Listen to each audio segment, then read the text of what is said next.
সঙ্গে এতগুলো শিশুর প্রাণ যাওয়া, এতগুলো কম বয়সী স্কুল গোয়িং প্রাইমারি স্কুলেরই মূলত তারা শিক্ষার্থী, যাদের বয়স 15 বেশি কারো নয়, এরকম শিক্ষার্থীর একসঙ্গে অ্যাক্সিডেন্টে প্রাণ যাওয়া, এটা খুবই দুঃখজনক।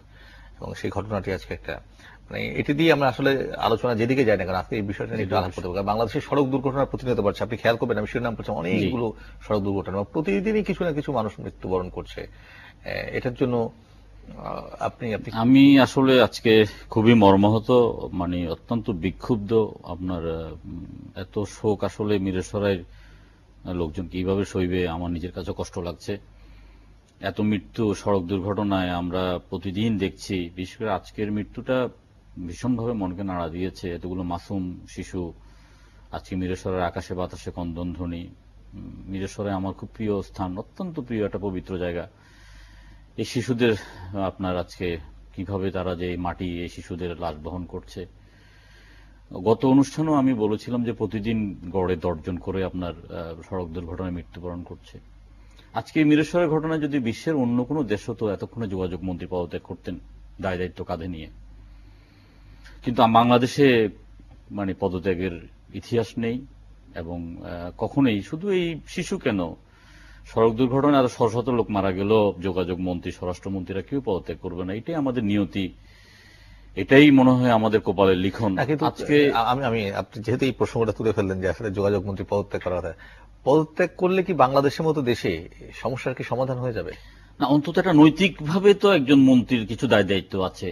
আজকে যে আপনার সড়ক দুর্ঘটনায় মৃত্যুবরণ করলো, ট্রাক চালাচ্ছে একজন হেল্পার, এটা দেখার দায়িত্ব যেমন যোগাযোগ মন্ত্রণালয়, তেমনি এটা স্বরাষ্ট্র মন্ত্রণালয় দেখার দায়িত্ব। হাইওয়ে পুলিশ নামে এক ধরনের বাহিনী আছে, কখনোই দেখিনি হাইওয়ে পুলিশ। দেখতে কেমন, তাদের কাজ কি, তাদের কর্মকাণ্ড কি, এটা কখনোই চোখে পড়ে নাই। প্রতিদিন 10 জন করে মারা যাচ্ছে। আপনার আমরা মনে করতেছি যে, শুনে আসছি যে সড়ক ব্যবস্থাকে আরো আধুনিক করা হবে, 4 লেন করা হবে, মাঝখানে আপনার ব্যারিকেড দেওয়া হবে, কই কিছুই তো হচ্ছে না। প্রতিদিন মারা যাচ্ছে। এই কয়েকদিন আগে দেখলাম একজন বিচারপতির স্ত্রী মারা গেছেন, আজকেও দেখেন অন্তত 10 জন মারা গেছে। প্রতিদিন এভাবে মৃত্যুর মিছিল বাড়তেই থাকবে, কোনো প্রতিকার নাই, কোনো প্রতিকার হবে না। সেই জন্যই বলছি যে এটা কিভাবে সম্ভব।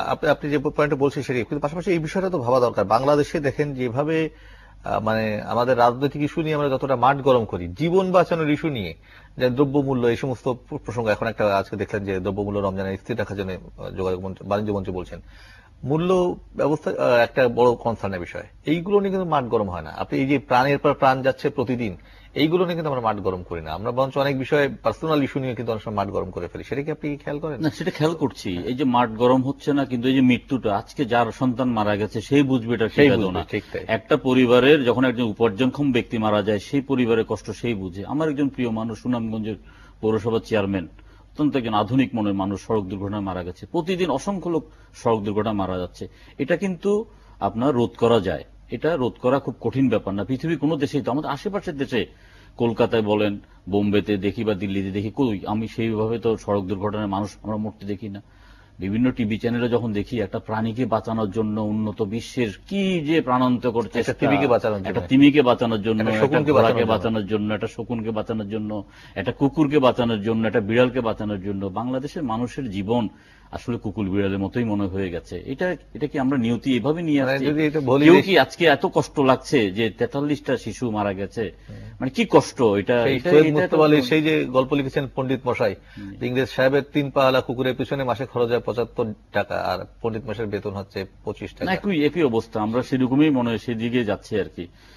সড়ক দুর্ঘটনা রোধ করার জন্য অনেক কথা শুনি, আপনার 4 লেন করা হবে, আপনার চালকদের ইয়ে করা হবে।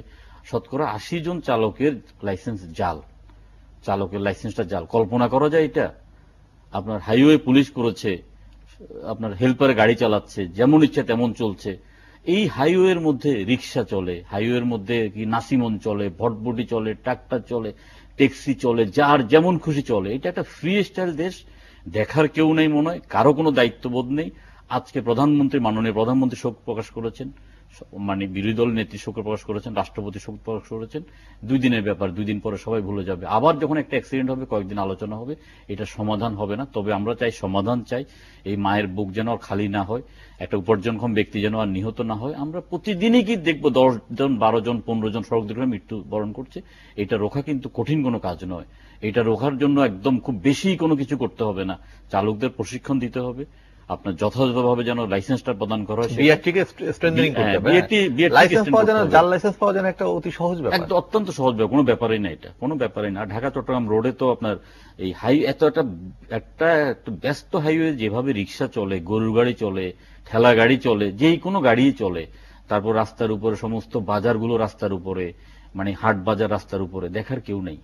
দুঃখ লাগে, এটা খুব মর্মান্তিক আছে। ওই যে ড্রাইভার ট্রাক চালাচ্ছিল সে আবার মোবাইলেও কথা বলছিল, এখন কিন্তু এটা একটা নুইসেন্স। এবং সে ড্রাইভার না, কিন্তু সে কিন্তু হেল্পার, এবং সে কিন্তু মোবাইলে কথা বলছে। এটা কোনো দেশে সম্ভব না।